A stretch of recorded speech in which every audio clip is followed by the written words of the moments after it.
오늘 우리가 읽었던 이 시편은요, 어떻게 시작하고 있나요? 우리 1절 말씀 다시 한번 같이 읽어봅시다. 1절입니다. 시작. 악을 행하는 자들 때문에 불평하지 말며 불의를 행하는 자들을 시기하지 말지어다. 아멘. 바로 악을 행하는 자들 때문에 라고 하면서 오늘 시편 말씀이 시작을 하고 있습니다. 그런데 이 악을 행하는 자들 때문에 라는 이 말은요, 우리가 살면서 참 많이 쓰는 말인 것 같아요. 본문 전체의 의미를 생각하면서 이 말을 우리가 쓰는 말로 바꿔봤습니다. 이런 말로 바꿀 수가 있어요. 저 사람 때문에. 저 사람은 왜 저럴까? 저 사람은 저렇게 잘 먹고 잘 사는데 왜 나는 그럴까? 저렇게 나쁜 방법을 쓰는 그 악인들이 이렇게 잘 먹고 잘 사는 이 세상 가운데 하나님을 믿는 성도라는 나는 왜 이렇게 어려움을 당할까? 하나님의 말씀에 순종하는데 순종하면 순종할수록 더욱더 어려운 가운데 빠진 것이 아닐까? 그런 말로 이 악을 행하는 자들 때문에 라고 말을 바꿀 수가 있습니다. 다윗이 말하고 있는 이 악을 행하는 자들은 오늘날 우리 주변에서 너무나 쉽게 살펴볼 수가 있습니다. 그리고 그 악을 행하는 사람들, 악인들을 쉽게 볼 수 있을 뿐만이 아니라 그 악인들이 너무나 잘 먹고 잘 사는 세상 가운데 우리가 살아가고 있어요. 보면은 정말 나쁜 사람들인데 나쁜 방법들을 쓰고 있는데 그들은 탄탄대로를 달리고 있어요. 하면 하는 대로 원하는 재물들을 다 얻고요. 많은 것들을 누리면서 우리보다 더 풍요한 삶을 사는 것처럼 우리가 보이고 있습니다. 이런 악인들을 바라보는 모습들, 또 이 악한 세대, 이 악한 세상을 바라보면서 여러분들은 어떤 생각을 가지면서 살아가고 계신가요? 또 이런 악한 세상, 악인들에 대처하는 우리의 모습은 어떻게 해야 할까요? 오늘 우리가 읽은 이 시편 37편은 다윗이 쓴 시편입니다. 특별히 다윗은 우리보다 먼저 그리고 누구보다 이 부조리한 세상 속에서 악인들에게 둘러싸여서 살아갔던 사람이 바로 다윗입니다. 다윗은 자신의 인생을 돌아보면서 이렇게 부조리한 이 세상 가운데 어떻게 우리가 살아가야 하는지 우리에게 권면해 주고 있는 것입니다. 다윗은 결론부터 말씀드리면 이 악한 세상 가운데 그 악한 세상에 따르지 않고 나름대로의 방법으로 살아가는 사람을 가리켜서 온유한 자라고 우리에게 말해주고 있습니다. 이렇게 다윗이 말하는 방법대로 살아가는 사람, 그 온유한 자가 되기 위해서는 어떤 방법이 필요한가? 어떻게 살아가는 사람들이 온유한 자인가? 우리가 오늘 한번 성경을 통해서 함께 살펴보고요. 그대로 살기 위해서 결단하는 시간이 되었으면 좋겠습니다. 첫 번째로 온유한 자는 세상의 방법을 따르지 않고 선을 행하는 사람입니다. 우리 함께 해볼까요? 세상의 방법을 따르지 않고 선을 행해야 합니다. 할렐루야. 네, 우리 3절 말씀 읽어봅시다. 3절입니다. 시작. 여호와를 의뢰하고 선을 행하라. 땅에 머무는 동안 그의 성취를 먹을거리로 삼을지어다. 아멘. 다윗은 온유한 자가 되는 방법 첫 번째로 여호와를 의뢰하라라는 방법을 제시해주고 있습니다. 의뢰라는 단어를 생각하면서 우리는 아마 이런 것을 생각할 거예요. 저 사람을 믿고 그대로 따라가는 것들, 그 사람에게 맡기는 것, 뭔가 그 믿음이라는 단어와 결부시켜서 이 의뢰라는 단어를 우리가 생각할 수가 있습니다. 하지만 여기 본문에서 다윗이 말하는 여호와를 의뢰하다에서 의뢰라는 단어는 우리가 일반적으로 가지고 있는 그 믿음이라는 단어를 조금 더 뛰어넘는 의미를 우리가 생각해 봐야 합니다.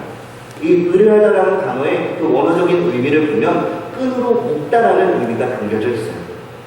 다른 말로 말해서 여호와를 의뢰한다는 것은 하나님과 나를 끈으로 메어가지고 떨어지지 않도록 동여매 놓는다라는 뜻입니다. 하나님과 그 보이지 않는 그 영적인 끈으로 하나님과 내가 긴밀하게 연결이 되어 있어야 한다라는 것입니다. 그리고 이 연결이 됐어요. 한번 생각해 보세요. 옆에 있는 분들과 나의 몸을 서로 끈으로 묶었다고 생각을 해보세요. 그 묶는 순간 어떻게 되나요? 나의 행동은 제약이 되죠. 상대방이 가는 대로 내가 끌려가거나 아니면 내가 가고 싶은 대로 그 상대방을 끌어야지만 우리가 행동할 수가 있어요. 마치 여호와를 의뢰한다는 것은 하나님과 우리가 영적인 끈으로 묶여있는 것과 같은데, 그렇다면 우리가 하나님을 끌고 가야 될까요? 아니면 우리가 하나님께 끌려가야 될까요? 어떻게 하실 거예요? 우리가 하나님께 끌려가야겠죠.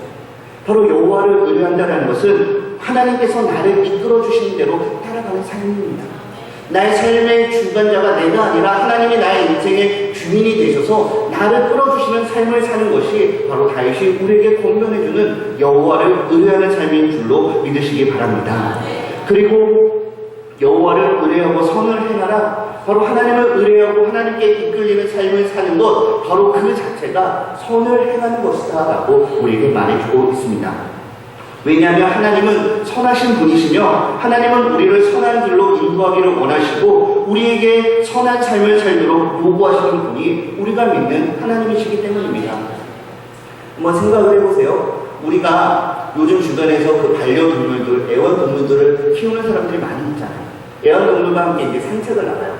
산책을 나갈 때 그냥 가고 싶은 대로 그냥 풀어두나요? 물론 그런 분들도 있지만 사람들이 많은 거리나 차가 많이 다니는 데서 그대로 있다가는 큰 위험을 당하게 되겠죠.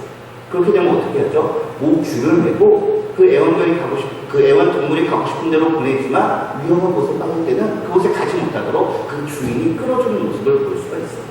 그래서 그 애완동물이 의도했던 거와는 그 반대로 주인이 원하는 대로 그 길을 가게 되는 것이에요. 바로 이 여호와를 의뢰하는 영적인 원리와 이와 같습니다. 우리가 진정 하나님을 의뢰하는 삶, 하나님께 이끌리는 삶을 산다면 우리의 의도와는 상관없이 하나님의 의도대로 우리가 선을 행하는 삶을 살 수밖에 없다라는 것입니다. 그리고 여호와를 의뢰하고 선을 행하는 이것은 언제 동안 해야 되냐면 땅에 머무는 동안 우리의 모든 일생을 다해서 우리 하나님을 의뢰하고 선을 행하는 일을 쉬지 말아야 한다라고 말해주고 있는 것입니다. 땅에 머무는 동안 그의 성실을 먹을거리로 삼을지어다. 혹시 여기서 나는 하루에 한 끼도 안 먹고 버틸 수가 있어요. 그러신 분들 있으세요?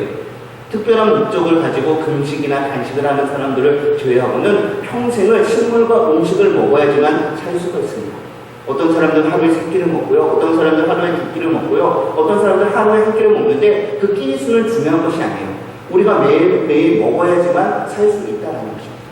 마찬가지로 우리가 매일매일 살기 위해서 음식을 먹는 것처럼 우리가 매일매일 여호와를 앞에서 의뢰하고 선을 행하고 성실을 행하는 것을 우리가 밥을 먹듯이 해야 된다는 것입니다. 매일매일 해야 되고요. 그것이 우리에게 반드시 필요한 것이라고 다윗이 말해주고 있는 것입니다. 매일매일 살기 위해서 음식을 먹는 것처럼 우리가 매일매일 하나님의 성실함을 본받는 삶을 사시기를 주님의 이름으로 축복드립니다. 하나님께서는 저와 여러분을 이 땅 가운데 특별한 목적을 가지고 보내주셨습니다. 이 세상이 선하든지 악하든지 그 세대와 상관없이 하나님의 특별한 성도로서 하나님의 특별한 선택하심을 받은 백성으로서 하나님께서 우리에게 주신 사명들을 잘 감당해야만 하는 것이에요. 사랑하는 성도 여러분, 우리가 살아가는 이 세상은 선함과 악함이 공존하는 세상입니다. 그리고 때로는 악하고 부조리한 자들이 더욱 많아 보이고 그들이 더욱더 성공하는 것처럼 보이는 세상 가운데 우리가 살아가고 있어요. 선을 행하는 사람보다 악을 행하는 사람들이 더욱 쉽게 성공과 출세를 하는 것처럼 보입니다. 하지만 세상이 그렇다고 해서 모든 사람들이 다 그런 방법, 그런 것들을 가지고 살아간다고 해서 우리가 그런 세상의 방법을 따라가서는 안 되는 것입니다. 악한 자들이 형통하고 번영하고 의인들이 어려움과 고난을 당한다 하더라도 우리는 기쁜 마음으로 하나님을 쫓아서 성실하게 선을 행해야 하는 것입니다. 주님께서는 산상설교에서 이렇게 말씀하셨습니다. 너희는 세상의 빛이라. 산 위에 있는 동네가 숨겨지지 못할 것이요 사람이 등불을 켜서 마라를 두지 아니하고 등경 위에 두나니 이러므로 집안 모든 사람에게 빛이 있느니라. 이같이 너희 빛이 사람 앞에 비치게 하여 그들로 너희 착한 행실을 보고 하늘에 계신 너희 아버지께 영광을 돌리게 하라. 아멘. 따라해봅시다. 우리는 걸어다니는 광고판입니다. 할렐루야. 우리는 걸어다니는 광고판이에요. 무엇을 광고할까요? 바로 하나님을 이 세상 가운데 광고하는 광고판입니다. 우리가 세상의 방법을 쫓지 않고 세상과 구별이 되어 선을 행함으로써 우리의 일생 동안 그 선을 행함으로 인해서 하나님이 살아계심을 세상 가운데 나타내야 합니다. 또한 세상과 구별된 성도의 삶을 통해서 하나님 앞에서 우리의 믿음을 드러내야 합니다. 사랑하는 성도 여러분, 하나님께서 우리를 특별히 불러주신 것을 기억하며 세상의 방법을 쫓지 않고 하나님을 쫓아 선을 행함으로 인해서 세상에 하나님의 영광을 드러내고 하나님 앞에 믿음을 인정받는 자가 되시기를 주님의 이름으로 축복드립니다. 오늘 본문을 통해서 다윗이 권면하는 두 번째 말씀은요, 함께 해볼까요? 하나님으로 인해서 기뻐하는 삶을 살아야 합니다. 기뻐하는 삶을 살아야 합니다. 할렐루야. 아멘. 우리 4절 말씀 읽어봅시다. 4절입니다. 시작. 또 여호와를 기뻐하라. 그가 내 마음의 소원을 내게 이루어 주시리로다. 아멘. 우리가 온유한 자가 되기 위해서는 여호와를 기뻐하는 삶을 살아야 한다는 것입니다. 여호와를 기뻐한다는 것에는 첫 번째로 하나님을 사랑하고 하나님을 진심으로 경외하는 것이 포함되어 있습니다. 그리고 더 나아가서 우리가 어떤 상황 가운데도 항상 기뻐해야 하는데요. 그것은 내가 좋은 자리에 있을 때이든지 궁핍한 자리에 있을 때이든지 기쁠 때이든지 즐거울 때이든지 슬퍼할 때이든지 항상 하나님으로 인해서 기뻐해야 하는 것입니다.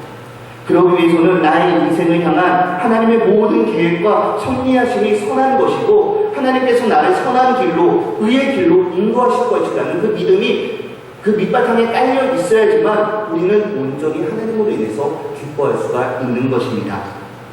특별히 하나님께서 다윗을 통하여 여호와를 기뻐하라 이 말씀은요, 불의한 세상을 바라보면서 아니 저 사람은 왜 그래? 저 세상은 또 왜 그래? 라고 하면서 불평과 불만을 달고 있는 사람들, 그리고 지금은 그 불평과 불만을 잠재우고 있지만 멀지 않아 그 가까운 미래에 그 불평을 나타내 그 잠재적인 그 생각이 있는 사람들에게, 그런 가능성이 있는 사람들에게 주는 권고의 말씀인 것입니다. 우리는 우리 입술 가운데 감사의 말을 더 많이 하십니까? 아니면 불평과 불만의 말을 더 많이 하십니까? 만약 전자보다 후자의 말을 더 많이 한다면 이 말을 더욱더 가슴에 새기시기 바랍니다. 이 세상 가운데 악인의 득세와 성공, 의인의 실패와 어려움을 바라보면 하나님의 공의로우시다고 하는데 어떻게 그런 일들이 가능할 것인가? 하나님이 선하신 하나님이, 공의의 하나님이 저런 나쁜 사람들 그냥 가만히 두지 않으실 텐데 왜 하나님이 참고 계실까? 혹시 하나님이 주무시고 계신 게 아닐까? 아니면 하나님의 능력이 저 사람에게 미치지 못하는 것이 아닐까? 혹시 내가 믿는 하나님이 가짜가 아닌가? 그런 생각을 하다가 시험에 빠지게 되고요. 신앙을 잃어버리고 교회를, 믿음을 떠나는 모습들을 우리는 주변에서 쉽게 볼 수가 있습니다. 작은 불평과 원망이 처음에는 별것이 아니었지만 이것이 쌓이면서 하나님과 우리 사이를 급속하게 멀게 만드는 것이에요.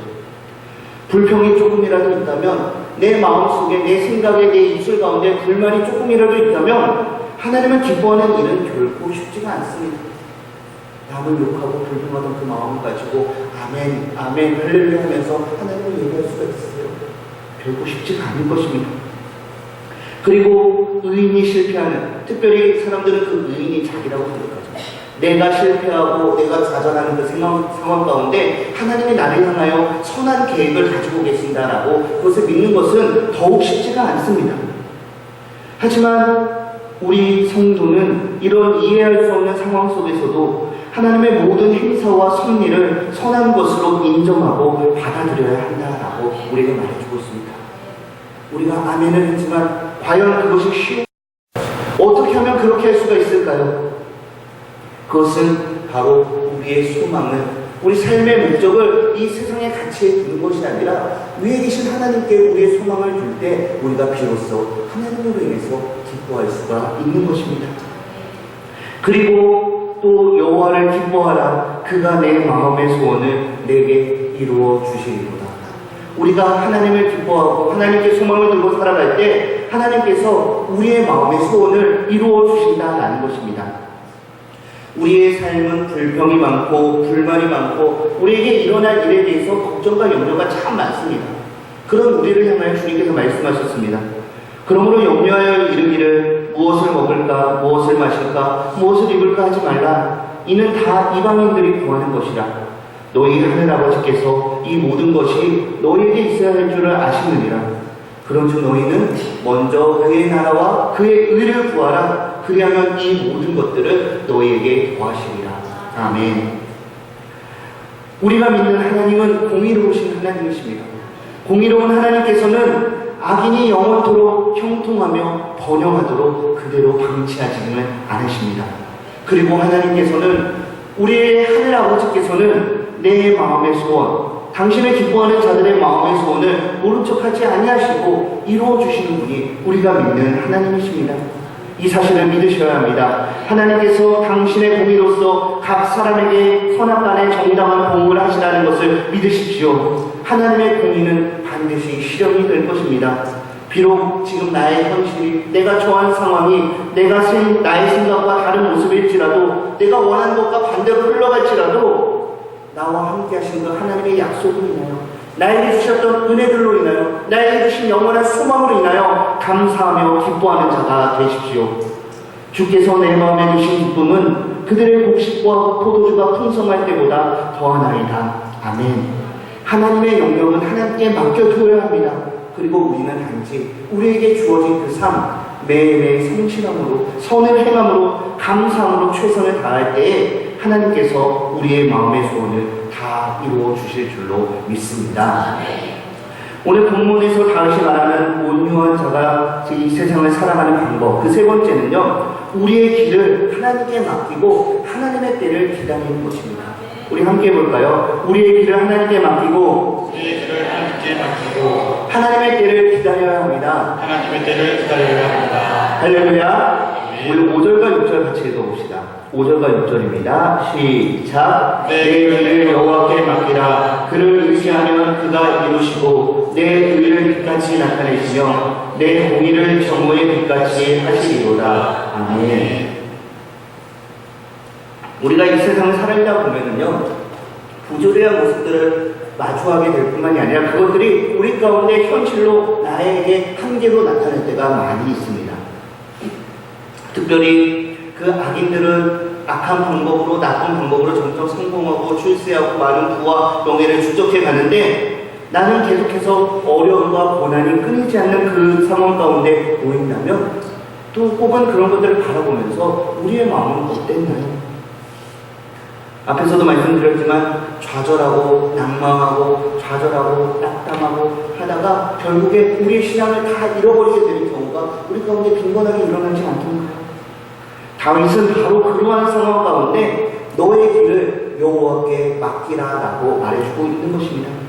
우리의 길을 하나님께 맡길 때 하나님께서 내가 이루지 못한 그것들 나를 대신하여 이루어 주시고 성도들의 의를 불 가운데 감춰진 그 의를 빛과 같이, 그런데 바로 하루 중에 가장 해가 쨍쨍 우리 머리에서 내려지는 정오의 때같이 반짝 빛나게 해주신다라고 우리에게 약속해 주고 있는 것입니다. 이 우리의 의를 드러낸다는 것은 다른 말로 표현하자면 성도들에게 그려진 그 어둠과 공고함을 하나님께서 다 거두어 주시고요, 우리의 삶을 승리하는 삶, 형통의 삶으로 인도하여 주신다라는 것입니다. 이렇게 말하는 다윗은 그 누구보다도 이것들을 너무나 잘 경험했던 사람이었어요. 25절 말씀 우리가 다시 한번 읽어볼까요? 37장 25절입니다. 시작. 내가 어려서부터 늙기까지 의인이 버림을 당하거나 그의 자손이 벌식함을 보지 못하였도다. 아멘. 참 말씀을 준비하면서 이 말씀이 너무나 멋있는 말씀이었어요. 내가 너에게 말로만 공면하는 것이 아니라 내가 어려서부터 이 나이가 되도록 나의 인생 가운데 정말 하나님을 의뢰하고 선을 행하고 나의 길을 하나님께 맡기는 삶을 살았더니 정말 하나님께서 나의 인생을 책임져 주셨어. 내가 경험한 하나님의 은혜 너도 한번 경험해봐. 바로 다윗이 그 시편을 읽는 그 이스라엘 백성들에게, 그리고 많은 그 성도들에게 그렇게 공면하여 주고 있는 것입니다. 바로 저와 여러분이 우리 믿음의 동지들에게, 믿음의 동역자들에게, 우리 자녀들에게 이런 권면의 말씀을 했으면 좋겠어요. 다윗은 사울로 인하여 참 많은 아픔을 겪었습니다. 사울과 그 나라를 구하기 위하여 온 나라가 위기에 처했을 때 작은 소년의 몸이었지만 믿음으로 나아가 그 거인 골리앗과 싸우는 담대한 모습을 보여주었습니다. 또한 사울 옆에서 많은 일들을 했고요, 사울이 악령으로 인하여 많은 괴로움과 아픔에 빠졌을 때 그를 달래주기 위해서 많은 헌신을 아끼지 않았던 사람이 바로 다윗이었습니다. 그렇게 헌신과 수고를 아끼지 않았던 사울에게 배신을 당하고 누명을 뒤집어쓰고 그가 나를 죽이려고 쫓아올 때 그 다윗의 마음이 어땠을까요? 아니 저 사람이 어떻게 그럴 수가 있어? 내가 그 사울에게 어떻게 했는데 저 사람이 그러면 안 되지, 그러면 안 되지 하면서 참 많은 불평과 원망이 그 마음속에 들었을 것입니다. 또한 다윗은 실제로 그 사울에게 복수할 수 있는 기회가 여러 번 있었어요. 하지만 다윗은 자신의 손으로 그 악한 일들을 행하지 않았습니다. 그 어려운 상황 가운데, 암담한 상황 가운데 그 좌절 속에서 다윗이 택한 방법은 더욱 하나님을 신뢰하는 것이었습니다. 그리고 그 신뢰하는 하나님께 그의 인생의 길을 맡겨버리는 것이 다윗이 선택했던 방법이었습니다. 하나님께 맡기고 하나님의 때를 기다렸습니다.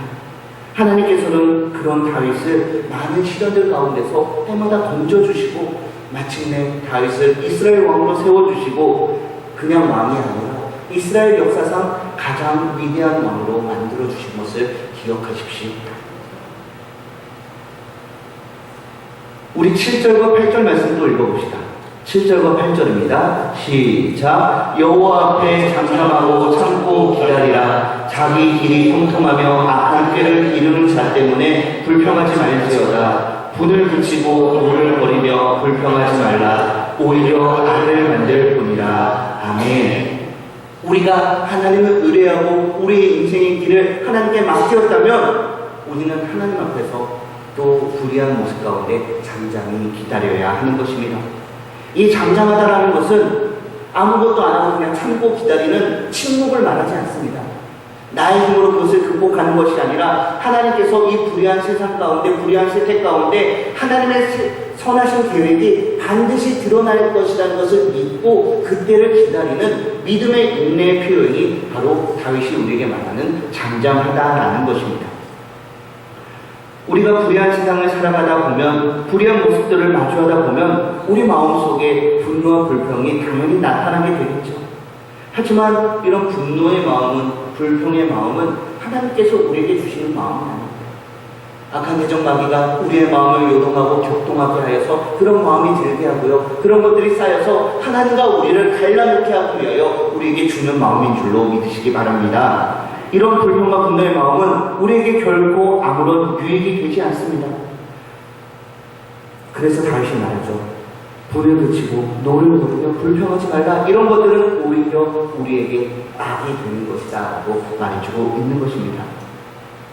이렇게 불평과 분노의 마음을 다 버리고 내가 그런 것들을 극복하기 위해서 하나님보다 앞서서 나의 때를, 내가 무엇을 이루겠다는 그 마음까지도 다 내려놓으시기 바랍니다. 그리고 온전히 하나님께 맡기고 기다리는 자가 되시기를 바랍니다. 다윗은 그런 사람을 가리켜서 온유한 자라고 말하고 있습니다. 그리고 그 온유한 자는 땅을 차지하게 된다라고 말해주고 있습니다. 다윗이 말하는 그 땅의 개념을 1차적으로 말하면 전쟁에서 승리해서 영토를 얻게 된다는 것이에요. 바로 이 땅 가운데서 우리가 승리의 삶을 살게 된다는 것입니다. 우리 주님께서는 산상수훈의 말씀에서 다윗의 이 고백을 인용해서 이렇게 말씀하셨죠. 온유한 자는 복이 있나니 그들이 땅을 기업으로 받을 것이며. 아멘. 주님께서 말씀하신 이 땅의 개념은 다윗이 가지고 있던 이 세상의 기업의 개념에서 조금 더 확장이 되어서 믿음의 성도들에게 하나님께서 약속해 주신 천국을 말하고 있는 것입니다. 그리고 이 온유한 자라는 이 말은요, 9절에서 나타나는 여호와를 소망하는 자라는 말과 같은 의미로 쓰였어요. 즉 온유한 자가 땅을 얻게 된다는 것은 어떠한 상황 속에서도 하나님을 전적으로 의지하고 그의 역사를 소망하는 자, 그의 역사를 기다리는 자는 하나님께서 약속하신 땅을 얻게 된다라고 말해주고 있는 것입니다. 여기서 땅을 차지한다라고 말했는데요, 이 차지하다라는 말은 완료형이 아니라 미완료형입니다. 미완료형이라는 것은 온유한 자는 어떤 상황 속에서도 하나님을 전적으로 의지하고 그의 역사를 기다리는 자는 이 땅 가운데 하나님께서 약속으로 주신 기업을 누리면서 그것으로 끝나는 것이 아니라 하나님의 언약 가운데 하나님의 보호하심을 경험하면서 하나님의 언약 가운데 공급하심을 누리면서 그것이 이 땅 가운데서 끝나는 것이 아니라 영원한 천국에 들어가기까지, 그리고 그 천국에 들어가서 하나님과 영원한 그 천국잔치에 참여하는 축복을 누리게 된다는 것을 우리에게 말해주고 있는 것입니다. 그리고 온유한 자는 땅을 차지하는 축복을 받을 뿐만이 아니라 풍부한 화평을 누리게 되는 복도 아울러 임하게 된다고 말하고 있습니다. 풍부한 화평에는 물질적인 풍요와 육체적인 건강과 마음의 안정 등이 포함되어 있습니다. 즉 하나님께로부터 우리에게 공급되는 전 인격적인 모든 필요가 충족된 상태를 말하는 것이 온유한 자가 누리게 되는 풍부한 화평을 누리는 축복입니다. 사랑하는 성도 여러분, 바로 이 온유한 자에게 약속된 땅을 차지하게 되는 것과 풍부한 화평을 누리는 축복을 누리시기 바랍니다. 저와 여러분이 오늘도 이 세상 가운데 불의한 세상을 바라보면서 때로는 불평과 원망과 분노를 가지고 있지만 그 마음을 하나님 앞에 다 내려놓고 세상의 방법을 따르지 않고 선을 행하시기 바랍니다. 또한 우리가 기쁠 때나 즐거울 때나 슬플 때나 그 어느 때든지 하나님으로 인해서 온전히 기뻐하는 삶을 사시기를 바랍니다.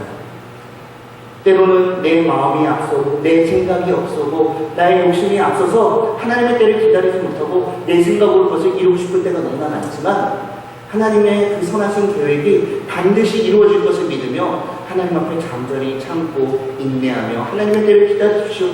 그렇다면 하나님께서 우리의 마음의 소원을 이루어 주시고 우리에게 그 땅을 또한 풍부한 화평을 축복으로 주실 줄로 믿습니다. 너는 마음을 다하여 여호와를 의뢰하고 내 명철을 의지하지 말라. 너는 범사의 그를 인정하라. 그리하면 내 길을 지도하시리라. 아멘. 정말 우리가 이 다윗의 고백처럼 이 전도자의 고백처럼 그렇게 하나님 앞에 고백하면서 오늘 하루도 하나님, 내가 당신을 온전히 의뢰합니다. 당신만을 신뢰합니다. 나의 모든 것들을 주님께 맡기오니 나의 길을 지도하여 주시옵소서. 나의 인생 가운데 당신의 뜻이 이루어지기를 합니다. 그렇게 기도하시는 저와 여러분 되시기를 주님의 이름으로 축복드립니다. 우리 들은 말씀 생각하며 함께 기도합시다.